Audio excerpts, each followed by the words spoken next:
el día que los de Nestlé llegaban a Barcelona, hicimos una llamada a todos los amigos de, por favor, si estás libre hoy, ves o ven a trabajar, coge tu portátil y vente, por favor, a este coworking porque necesitamos llenar el espacio. Entonces, bueno, las llamadas fueron conectando con otras personas y llegamos al coworking y había 30 personas, más o menos. No conocíamos a la mitad. Cada uno llevó archivadores, portátiles, hasta una impresora en 3D.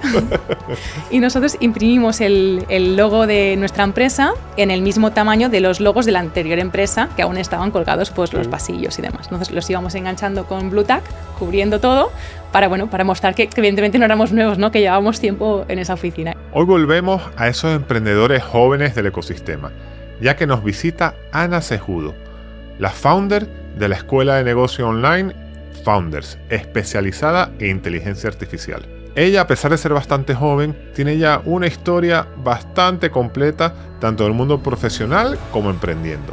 Aparte, es muy transparente y habla con mucha autenticidad de todo lo que ha vivido, tanto a nivel profesional como a nivel personal.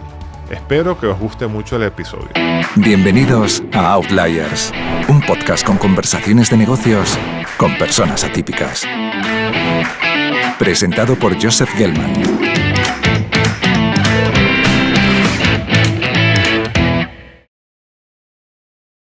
¿Qué tal, Ana? ¿Cómo estás? Muy bien, muy contenta de estar aquí. No, gracias. Aparte has venido desde Barcelona un 29 de julio, así que tiene doble mérito. Sí, la verdad es que sí. Tú siempre ibas a ser emprendedora, ¿no? Cuéntanos eso, ¿por qué? La verdad es que yo crecí en una familia donde mi padre y mi madre tenían sus negocios, mis abuelos habían fundado también sus empresas, entonces yo pienso que de una manera intrínseca, ¿no? Ya nací en un entorno donde siempre se hablaba de negocios, ¿no? La cena de día a día era hablar de, bueno, pues cómo nos había ido a los niños en el colegio y luego pues los padres explicaban pues, temas de negocio. Entonces yo pienso que de alguna manera todo esto fue calando poco a poco y yo tenía claro que yo quería estudiar administración y dirección de empresas como mis padres. O sea, tú eras de lo que estudiaste ADE por convicción y no porque no sabías qué estudiar. De hecho, dudé al principio porque cuando tenía que elegir el bachillerato, era pues el social o te ibas ya al tecnológico y demás. Y la decisión de ir al social es que yo tenía claro que ingenierías no quería hacer, pero dudaba con arquitectura porque mi padre se dedicaba al sector de la construcción y me gustaba muchísimo. Y al final fue, mejor me voy a tema empresa y a partir de allí, bueno, el abanico es muy amplio. Muy bien. Entonces, cuando te gradúas, ¿ya lanzas tu primera empresa? No. Cuando me gradué estaba en un momento delicado. Es 2012, España está en un momento de crisis donde costaba muchísimo encontrar trabajo y más un trabajo que estuviera bien pagado, ¿no? Los sueldos habían bajado muchísimo en ese momento. Entonces, yo aposté por ir un poco a contracorriente de lo que hacían mis compañeros. Ellos se quedaron a estudiar un año más para hacer una especialización y yo pensé que era más conveniente para mí empezar a trabajar y ganar esa experiencia profesional. Así que me fui a consultoría estratégica y empecé a trabajar en EY como consultora junior. Esperando que allí, bueno, la consultoría lo bueno que tiene es que puedes aprender mucho y muy rápido de proyectos distintos, clientes diferentes, equipos también muy complementarios y bueno, con esa gran promesa yo me fui de cabeza a la consultoría. Por como lo cuentas, ya vemos que esa promesa no se cumplió en tu caso, ¿no? No se cumplieron las expectativas que yo quizás tenía en mi mente, porque cuando empecé, sí que los primeros proyectos eran apasionantes, eran muy interesantes, con empresas, pues una de consumer goods, otra del sector más tecnológico. Entonces, bueno, me permitía realmente cumplir esa sensación de voy a aprender mucho de distintas áreas de la empresa y yo creía pensar que eso me ayudaría a mí también a ver a dónde quería trabajar en el futuro, ¿no? Si trabajaba en proyectos más de marketing, si eso era lo que más me gustaba o me gustaban más procesos, operaciones.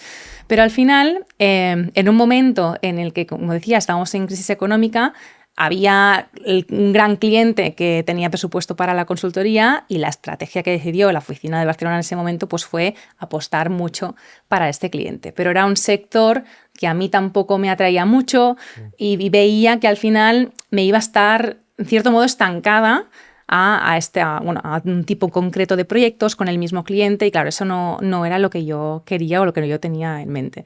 Entonces llegó el momento en el que esto fue pesando cada vez más y llegó un punto en el que yo los domingos lloraba de pensar la semana que me venía, no quería ir a trabajar y ya solamente el domingo decir, mañana tengo que ir a trabajar, tengo que estar 12 horas en la oficina en algo que realmente no me llena, no no le veía ningún sentido, ¿no? No era feliz. Y entonces fue un momento de reflexión, de decir, estamos en ese contexto donde es difícil encontrar trabajo, donde tengo un buen trabajo, tengo un sueldo a final de mes. Renunciar a eso es asumir un fracaso propio, un fracaso de qué dirán los demás, qué dirá la familia, qué dirán los amigos. Eres una desagradecida porque no estás aprovechando esta oportunidad cuando otros no encuentran empleo, ¿no? Pero en ese momento tuve que poner la balanza y decir, no, es que no soy feliz y yo no pienso que esto merezca la pena. Entonces un día me armé de valor y fui a ver a mi jefe y le dije bueno, pues que dimitía, que no quería trabajar. Y se sorprendió mucho, me dijo, ¿por qué? Y me animó a quedarme, a pensármelo. De hecho, me dijo, ven en unos días y si estás convencida, pues me lo vuelves a decir. Entonces, claro, tuve que volver a casa, volver a pensar diciendo, no, bueno, es que lo tengo claro. Decir no, ya. Claro, pero el paseo hasta su oficina, o sea, recuerdo el pasillo, sudando, temblando, decir, sí. Bueno, no, es que realmente necesito un cambio. Y fue cuando pues, le dije que no tenía ningún plan B, no tenía ni nada pensado, ni había tampoco buscado otras ofertas de empleo ni nada, pero que preferiría dejarlo. Hay una dificultad intrínseca en hacer lo que tú hiciste, ¿no? Que por un lado hay que tener mucha valentía para hacerlo. Y hay que saber identificar por qué no eres feliz, ¿no? El riesgo cuando uno es muy joven es que no sepas identificar realmente cuál es el problema, ¿no? Uh-huh. Entonces yo siempre daba el ejemplo, gente que se cambia de una consultora a otra.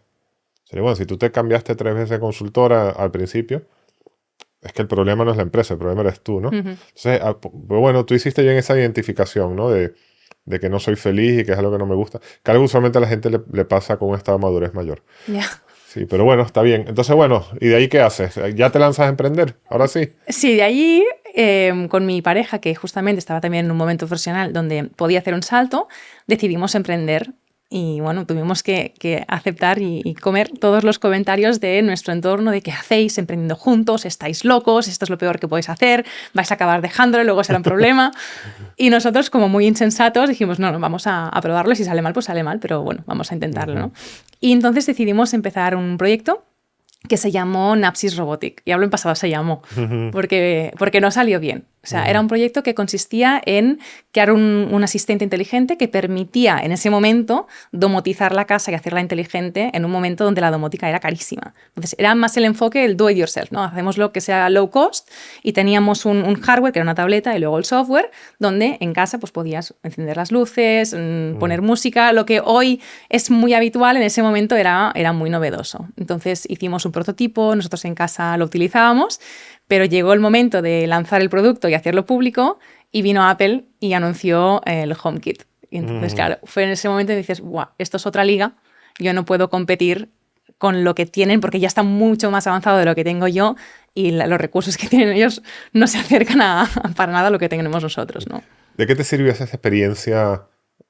Entendemos que el producto al final no lo lanzaste porque no había mercado, iba a estar copado por Apple y bueno, después Alexa, etc. Exacto. ¿Pero te sirvió esta experiencia? ¿O fue una cosa que acabo de dejar igual con esta idea y esta idea no va para ningún lado y ahora estoy súper deprimido? O sea, ¿cómo te lo tomaste?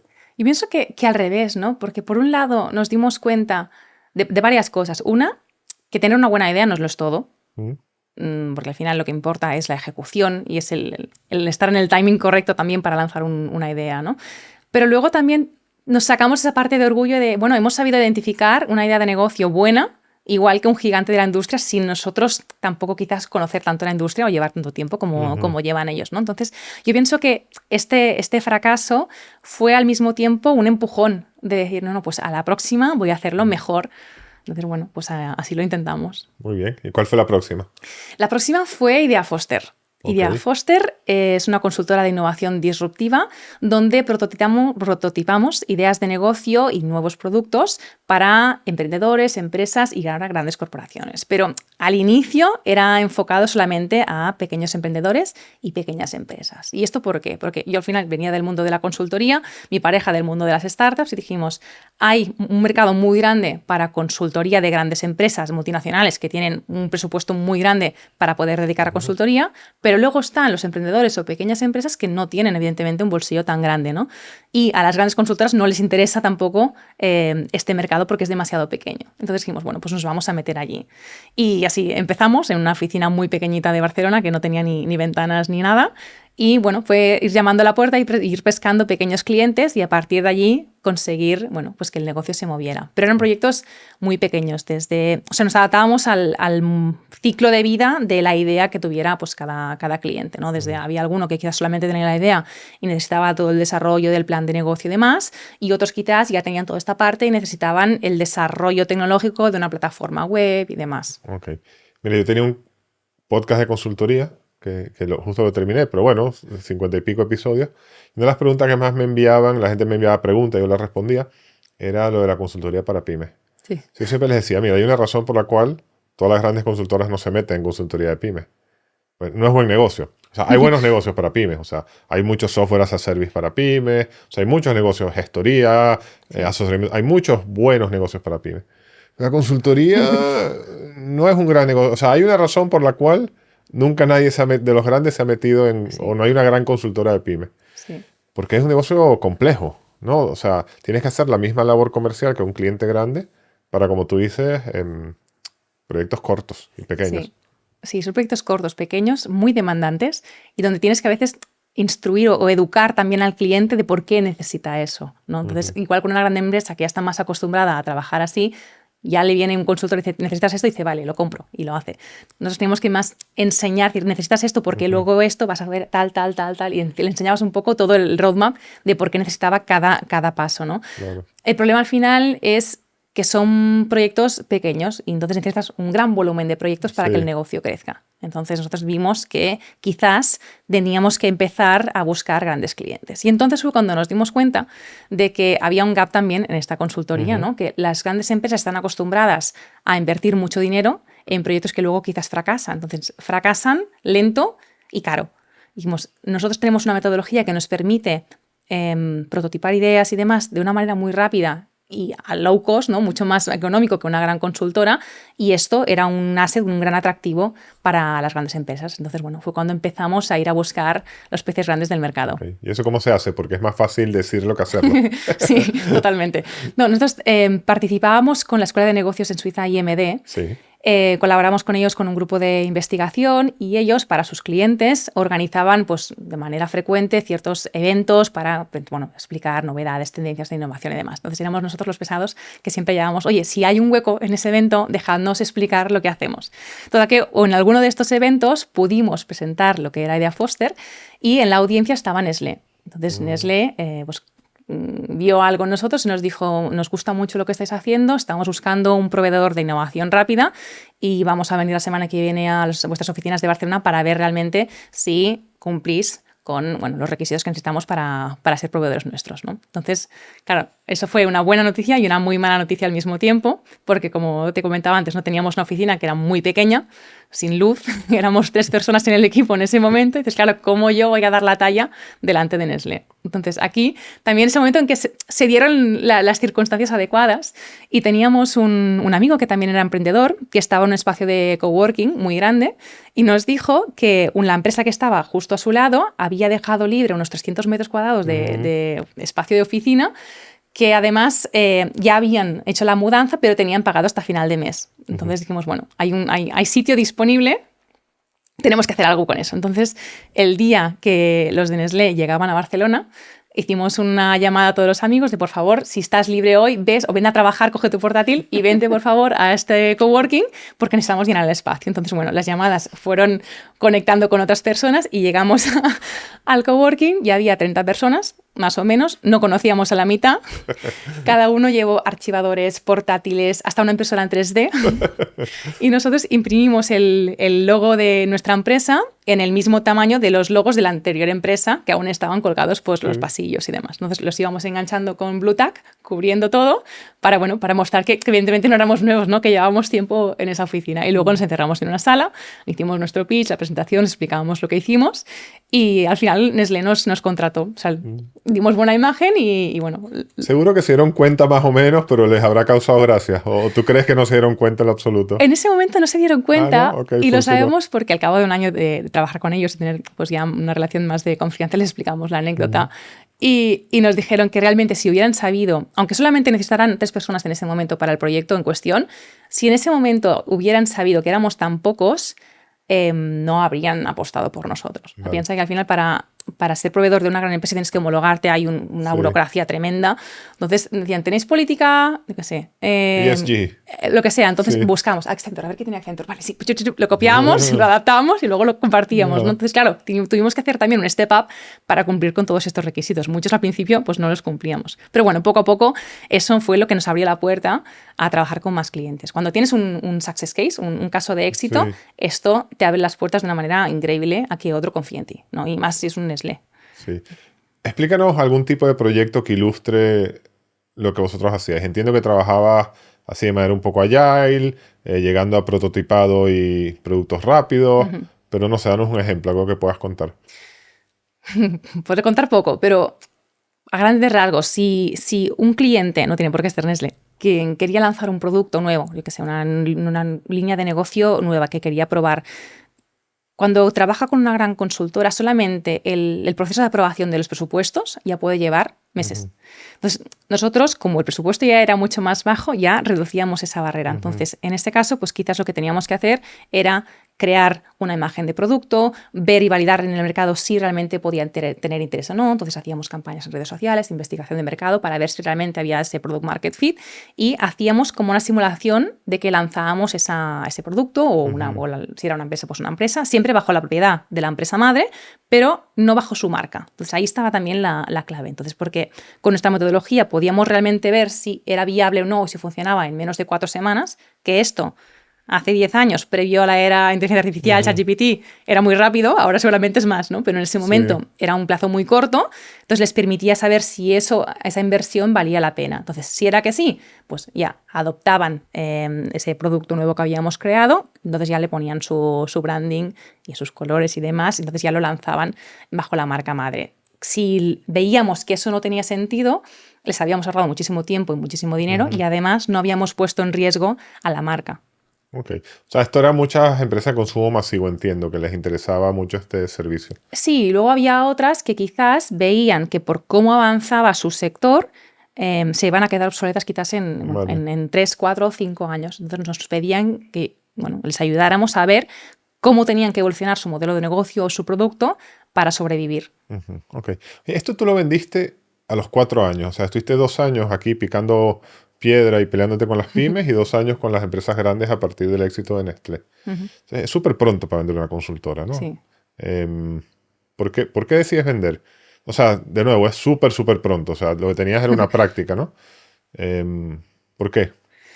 Se dio la circunstancia en que en ese momento ya éramos internacionales, teníamos oficina en Barcelona, en Lausanne y en Bogotá, y éramos unos 15 en el equipo y trabajábamos mucho con 2 empresas de Latinoamérica, una en Colombia del sector energético y luego una en Perú de transformación digital. Entonces, estas 2 empresas, se dio también la casualidad, pues se dio y se forzó, es decir, trabajamos primero con una, luego miembros del board de esta empresa recomendaron que trabajáramos con la otra. Sí. Entonces, estas 2 empresas, a su vez, eran parte del 5º private equity más grande del mundo, que es Advent International. Sí. He trabajado con Advent y lo que tú dices es así. Trabajas con una y empiezas a trabajar con todas las de la región, porque son muy regionales, ¿no? Claro. A mí me pasó, yo trabajé con una de Advent en Southern Eastern Europe, lo que nosotros llamamos Balcanes, y de pronto éramos los expertos nos llamaban para todo lo que era en esa zona, nos llamaban. Pero sí, ok. Claro. Es buen negocio. Sí, son buenos clientes. Sí, entonces trabajando con ellos, al final nosotros les ayudábamos a desarrollar toda la estrategia de innovación. Y hubo un momento en el que ellos también vieron, por un lado, que estaban dependiendo las 2 empresas que eran grandes de una startup de Barcelona, pequeñita, y teníamos como mucho poder de decisión también de toda esa empresa. Entonces eso, más viendo que teníamos una metodología que funcionaba, teníamos un producto que no vendíamos, pero era no era un SaaS, pero era nuestro servicio interno, nuestro software que utilizábamos para aplicar la metodología del Fast Innovation. Entonces, ellos vieron que era una oportunidad el comprarlo. Entonces, bueno. Claro, pero esa es la razón por la cual te compran. Sí. ¿Pero por qué tú vendes?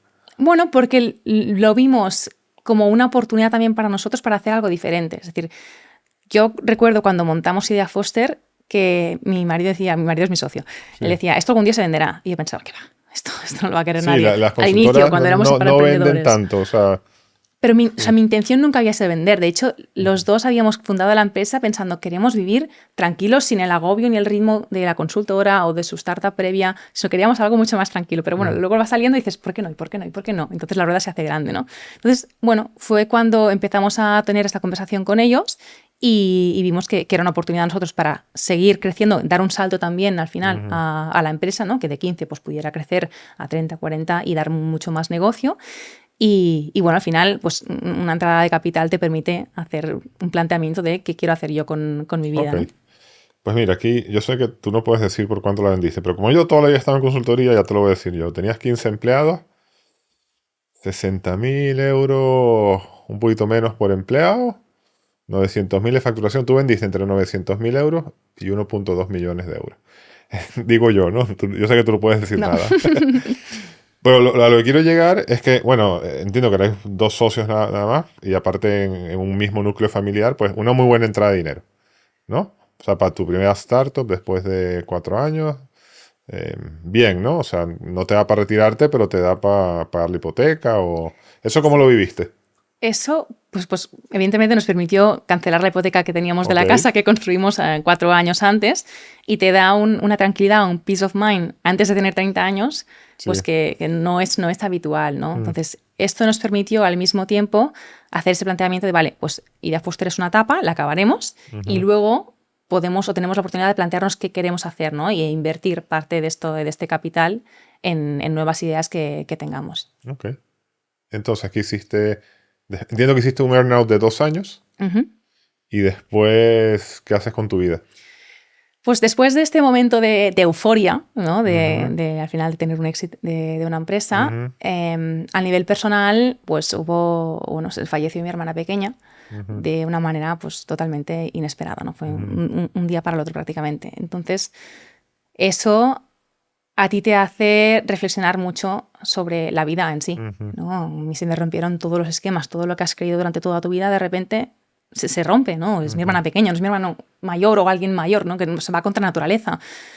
Y es un momento, pues eso, que te planteas qué estás haciendo con tu vida, qué sentido tiene, qué propósito tengo, por qué estoy yendo a trabajar, qué me llena, ¿no? de lo que estoy haciendo. Y entonces, por un lado pierdes, bueno, en mi caso, perdí la motivación de todo, de no saber qué hacer, pero al mismo tiempo tienes unos padres que están con duelo, una familia en general que está con duelo, y mi familia tenía 2 niños pequeños en ese momento, donde tampoco puedes encerrarte en una habitación y olvidarte del mundo, ¿no? Tienes que seguir adelante con todo.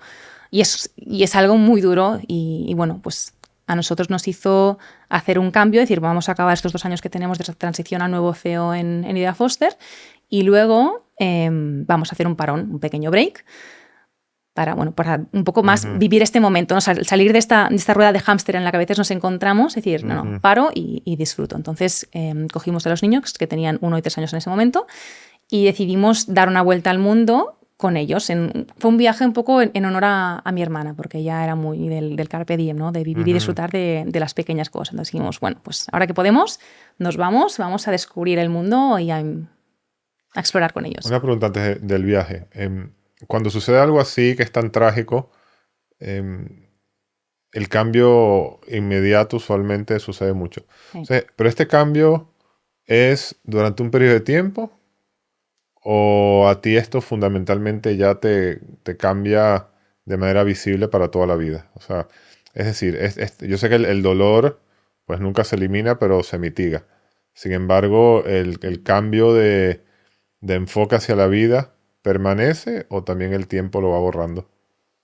Esto pienso que es decisión de cada uno, ¿no? Es decir, aprendes a vivir con el dolor, a aceptarlo aunque no quieras, pero al final está allí, no puedes cambiar lo que ha sucedido. Entonces, desde mi punto de vista es, si ha pasado, que sea por algo, ¿no? Que valga la pena, que extraiga yo de aquí algún aprendizaje. Entonces, si cambio un día, pero al día siguiente vuelvo a mi vida anterior, donde quizás no valoraba tanto ciertas cosas, pues, entre comillas, ¿de qué me ha servido, ¿no? Que pasara eso. Entonces, en mi caso y en nuestro caso, hemos aplicado cambios al día a día. Es decir, valorar mucho más lo que es importante, que al final el trabajo es importante, sí, pero no deja de ser solo un trabajo, ¿no? Sí, cuando hay temas de salud de por medio, lo importante es la familia y que todos estemos bien.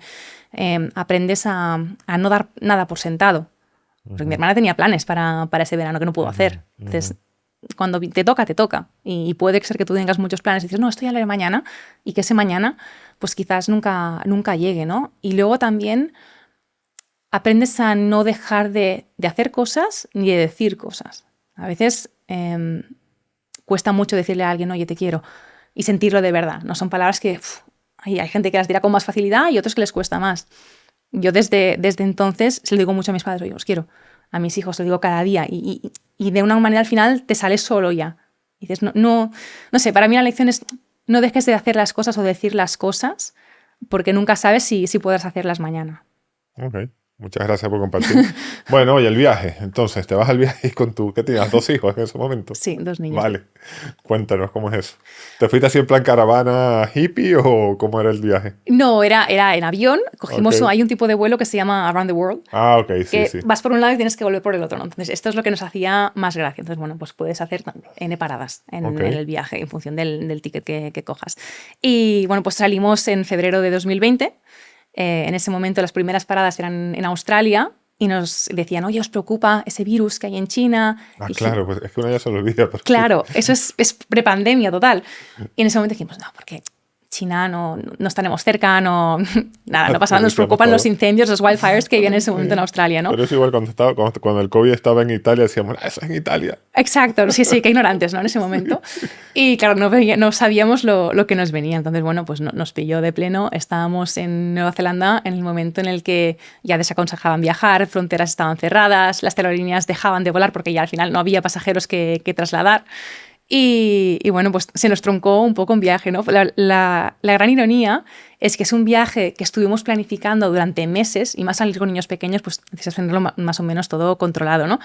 Y tuvimos que cambiar constantemente porque teníamos que ir a Japón. Luego Japón de repente cierra las fronteras. Vale, pues Japón no, vamos a ver dónde podemos hacer escala o dónde prolongamos más tiempo. Luego Estados Unidos. No, Estados Unidos, pues está Trump en la administración. Quizás no es el mejor país donde ir con temas de COVID. Vale, pues por allí no podemos ir. Entonces hubo el momento en el que decimos, es que ya no podemos dar la vuelta. Y este tipo de billete no te permite volver atrás. Ya. Entonces, bueno, evidentemente se encontró una excepción y pudimos volver atrás, pero estuvimos 3 días para volver. Tuvimos que conducir más de 6 horas porque el aeropuerto que teníamos al lado estaba cerrado, entonces tuvimos que ir a otro que estaba en la otra punta de la isla. De allí coger un vuelo entre islas, luego 3 escalas. O sea, al final solo llegaste a Australia y tuviste que volver. A Nueva Zelanda. O sea, A Nueva hasta Zelanda. las antípodas llegamos lo más lejos que podíamos Aparte de estar, Mario, claro. pero luego tuvimos que volverte. volver. Entonces es el viaje de media vuelta al mundo que decimos. Pues os queda todavía Nos queda... tener que hacerlo, ¿no? Sí. Bueno, y en ese momento descubrimos que estábamos esperando el tercero, Oh, así que nos queda pendiente hacerlo con los 3. muy bien. Sí. Ok, entonces cuando llegas a España, ¿por dónde decides? Me imagino que aquí es donde vienes a Founders, ¿no? O sea, ¿cómo llega la idea de Founders o cómo empieza? Sí, pues durante el viaje empezamos a tener ideas. Al final, tanto mi pareja como yo somos mentes inquietas, estamos constantemente pensando, sin querer. O sea, no es que esté obsesionada en buscar oportunidades de negocio, sino que de repente dices, ay, ¿y si tiramos esto tal cual? Entonces es como que también uno al otro se retroalimenta. Entonces tuvimos la idea de crear una inteligencia artificial, un chat conversacional para combatir la soledad. No tanto enfocada a la pandemia, que luego, pues evidentemente, pues era importante, pero estaba inicialmente más enfocada a pues, personas que viven solas o personas que están en el hospital pues, por largas temporadas, entonces, darles a alguien virtual con quien poder hablar, ¿no? Esto es previo a ChatGPT y demás. Sí. Entonces, bueno, montar eso requería de un esfuerzo muy grande porque nutrías ese cerebro, por decirlo de alguna manera, de manera manual, ¿no? Es que ahora que sepa hablar de la naturaleza, pues venga, tenías que tú picar el contenido y poner el contenido. Entonces, eso la verdad es que fue un primer germen de proyecto, luego pensamos qué distintos usos le podíamos dar.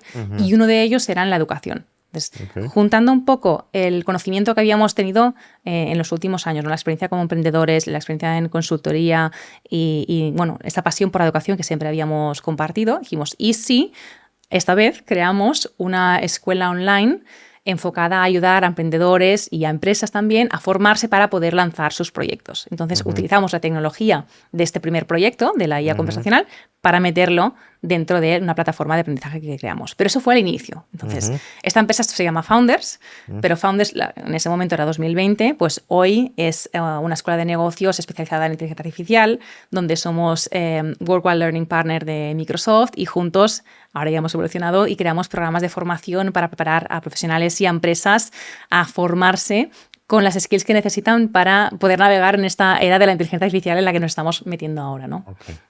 Escuela online, yo entiendo que después el foco va hacia inteligencia artificial, pero hay escuelas online por todos lados. Sí.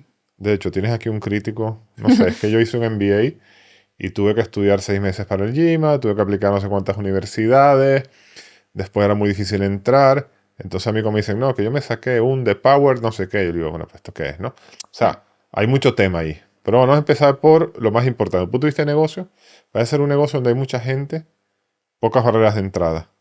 Entonces, ¿cómo logras tú hacer algo que no esté en el montón? Sí, el problema es que se ha banalizado la educación. Es decir, es verdad que ahora hay cursos online como churros y parece que cualquiera, grabándose con la webcam del ordenador, pueda ser un experto de y enseñar en eso. Entonces, nosotros nos dimos cuenta de que había dos gaps importantes.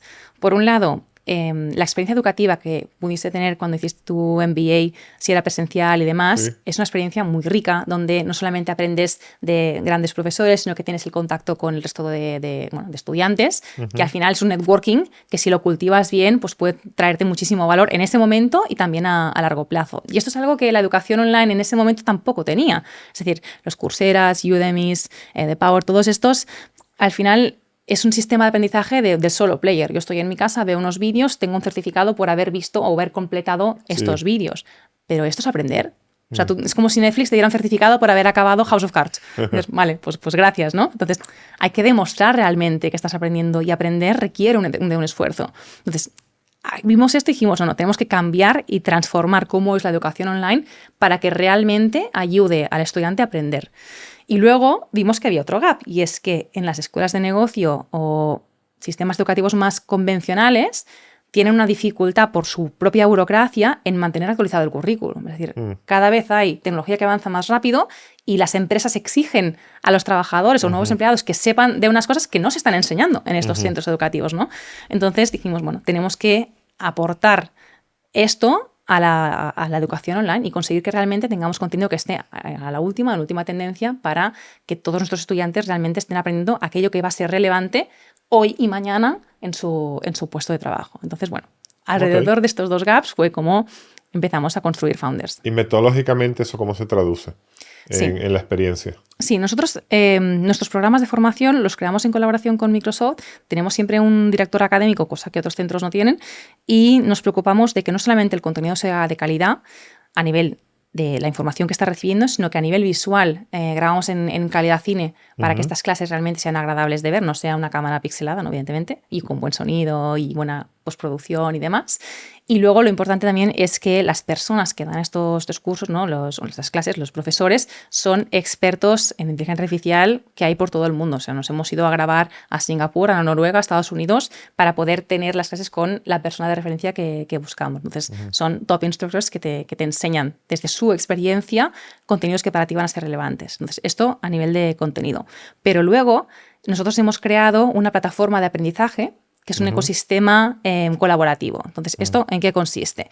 Tenemos un campus virtual donde los estudiantes se pueden encontrar, pueden estar, o sea, es como un campus donde tú tienes tu avatar y puedes interactuar con los otros estudiantes. Entonces, esto, mezclado con la metodología de aprendizaje, hace que tú para aprender vas viendo estas clases en vídeo que tenemos pregrabadas, pero cuando vas acabando cada módulo del programa, tienes que entregar un assignment, ¿no? un ejercicio o una actividad donde tú tienes que defenderla grabándote en vídeo y compartiendo este vídeo a la comunidad. Entonces, bueno, ahí sabes que tienes que hacerlo bien porque te estás exponiendo a los demás. Y la metodología obliga a que tú des feedback de otros proyectos y ellos, evidentemente, pues te los dan a ti. Entonces, con esta interacción estamos forzando realmente el aprendizaje colaborativo, que se cree un conocimiento que se va enriqueciendo por las aportaciones de cada uno de los estudiantes. Y luego, independientemente de esto, en nuestro campus organizamos semanalmente debates, masterclasses y pues, distintas ocasiones y eventos de encuentro para que la gente pueda interactuar y aprender con y de los demás. Y además, la plataforma la tenemos mejorada con inteligencia artificial de ese proyecto que lanzamos durante el viaje, con una IA conversacional, un AI Companion, que te va acompañando al estudiante durante todo su proceso de aprendizaje, asegurando que realmente va aprendiendo y asentando los conocimientos, desde que te haga resúmenes, te haga un test personalizado, a que te haga preguntas que a ti te hagan reflexionar y realmente darte cuenta de si estás aprendiendo o no y veas cuáles son tus áreas de mejora y dónde, pues bueno, dónde sí que dominas más el tema. Ok. ¿Y la asociación con Microsoft, de dónde viene? Pues surgió a raíz de una conversación con uno de los inversores. Nos dijo, oye, tenéis que hablar con Microsoft. Nosotros, habíamos llamado a la puerta a todos los gigantes del sector y Microsoft nos recibió con las puertas abiertas. La verdad es que una cosa que nos sorprendió, y más por la experiencia que teníamos de Idea Foster, es que a veces cuando hablas con una gran empresa y tú eres una startup, muchas empresas te dejan claro quién manda en la reunión, ¿no? Es decir, ellos son los grandes, tú eres el pequeño, ellos mandan, tú obedeces. Y tú sí, tú tienes que decir sí a todo, ¿no? Pero con Microsoft esto no pasó. Fue una conversación muy abierta, muy de tú a tú, de igual a igual, nos escuchaban y teníamos la sensación de que nos apreciaban y que veían que realmente les podíamos aportar valor, ¿no? Entonces, a partir de allí, de una manera muy rápida, se firmó la alianza y juntos lanzamos el programa de IA Innovación, que lo lanzamos el año pasado, y fue como el gran hit de programa, porque realmente consiguió atraer a muchísima gente y empezar a formar a profesionales en temas de inteligencia artificial en el momento también de boom, que estaba, bueno, se hablaba de IA como setas, ¿no? En ese momento. Si ya se habla hoy, en ese momento, y aparte en ese momento había la incertidumbre de qué es esto de la IA, qué nos va a aportar. Sí. Entonces ahí se juntó también el buen timing. Y con Microsoft, bueno, hemos ido escalando a nivel de partnership con ellos, siendo primero regional, a luego ser worldwide. Así que... O sea, ser partnership significa que ellos recomiendan tus cursos o que ellos os dan contenidos para el curso o que te financian parte de los cursos. ¿Qué significa exactamente? Ellos por ahora no nos financian nada. Ok. Pero nosotros, o sea, es al revés, nosotros intentamos ayudarles a ellos, es decir, ¿qué podemos aportaros a vosotros? Al final Microsoft es una empresa tecnológica, ellos tienen la parte de Learn, pero nosotros podíamos, por nuestra metodología también que tenemos a nivel de preparación de los cursos y demás, proporcionar información muy rápida sobre formación de lo que ellos están a punto de sacar, incluso antes que ellos, porque conseguíamos hablar con las personas clave, ellos nos hacían las demos, nos explicaban pues, el futuro, las tendencias y demás, los retos que estaban teniendo las grandes empresas, y a partir de allí podíamos crear estos programas. Entonces, esto para ellos es bueno porque les ayudamos a vender nosotros también su tecnología a través de nuestra formación, y ellos al mismo tiempo pueden aportar más valor a toda su cartera de clientes. Vale, pero tienen que pagar por esto. Me va a matar Carolina, que fue la que te recomendó, pero eso vale mucho dinero. Bueno, pero estamos allí, nosotros también tenemos una apuesta y vamos a trabajar en ello. O sea, vuestro modelo de negocio a día de hoy es de lo que pagan los estudiantes. Vale. ¿Y cuánto cuesta más o menos un curso de este estilo? Los programas para particulares no llegan a los 1.000 euros. Es decir, tenemos distintos programas, creo que el más caro son 950 euros. Luego hay cursos que son más breves, que tienen pues, un precio más asequible. Pero igualmente nosotros tenemos un programa de becas para ayudar a todas aquellas personas que no pueden permitirse la formación. Perfecto. ¿Y cómo va el negocio? ¿Está bien. Económicamente bien? ¿O? Sí. Bueno, hace 2 años facturamos 650.000 euros, el año pasado 2,3 millones y este año queremos llegar a los 5,2 millones y ya estamos a mitad de camino. Sí. ¿De break-even cómo vas? Ya hicimos break-even. Ya hicimos break-even. Ok, sí. Pues va muy bien. Sí. ¿Y qué planes para futuro? Pues... por un lado es mejorar a nivel de contenidos, ¿no? Sacar nuevos programas que sean relevantes para las empresas y para los profesionales, para seguir formándose, ir actualizando también el contenido de los programas que tenemos ahora. Y nuestra apuesta es en la experiencia educativa, ¿no? Como decía, somos los únicos players en el mercado que tenemos la formación y la plataforma. Entonces, nuestro objetivo es seguir invirtiendo en conseguir que la experiencia educativa sea única y sea la mejor del mundo. ¿Y este modelo se puede internacionalizar? O sea, ¿estás pensando solo en España o crees que lo vas a llevar a otros países? Ya lo tenemos, de hecho, en otros países. Tenemos programas que están en inglés, en español, en francés, en portugués, y tenemos parte del equipo que tenemos, somos ahora unos 55, de los cuales 40 estamos en España, luego tenemos 15 repartidos en México, en Colombia, en Estados Unidos y Reino Unido. Entonces la idea es ir poco a poco internacionalizándonos más e ir entrando en otros mercados. Esto para captar estudiantes se hace a través de marketing online, marketing de influencers, performance o hay unas vías más asociadas a lo que sería el mundo educativo para que la gente empiece a conocer estos cursos? Claro, de distintas maneras, ¿no? Al final hay muchos canales y muchos frentes abiertos donde tienes que ver cuál es el mejor para tu target en cuestión. Al final, estudiantes pueden ser una persona que tiene 17 años, alguien que tiene 70 y alguien que tiene 50. Entonces, depende del momento de vida en el que estén, el canal para dirigirte a ellos va a ser uno u otro, ¿no? Entonces, sí que hay mucha parte de marketing online, de hacer comunicación en redes, en plataformas, en medios, para que realmente te des a conocer y te conozcan. Entonces, ahí hay una parte. Y luego está la parte de negocio que no es B2C, sino que es B2B, ¿no? Las empresas, darnos a conocer, puedes ir a través de networking que tenemos de nuestra experiencia previa en proyectos y luego ir picando puertas, es ir llamando a las personas responsables de formación o a las personas que tienen poder de decisión sobre esto en las empresas e ir a buscar, presentar. Al final es... ¿Os mandan muchos alumnos las empresas? Depende, hay empresas que normalmente empiezan con un piloto pequeño. Entonces, a partir de allí, cuando ven los resultados, dicen, vale, pues ahora necesito que me des 200.000, las licencias que sean, ¿no? Ir creciendo a partir de allí. Pero bueno, al final tienes que demostrar que realmente lo que haces es bueno y vale, ¿no? Y que gusta y encaja con las necesidades del cliente, porque al final cada empresa tiene una necesidad diferente. Entonces, aunque todos quieran formarse en IA, no es lo mismo para unos y para otros. Okay. Oye, Ana, muchísimas gracias por venir, especialmente, como decía, estando a punto de irte de vacaciones. Así que, oye, es muy interesante y gracias por compartir tu historia. Muchísimas gracias por invitarme.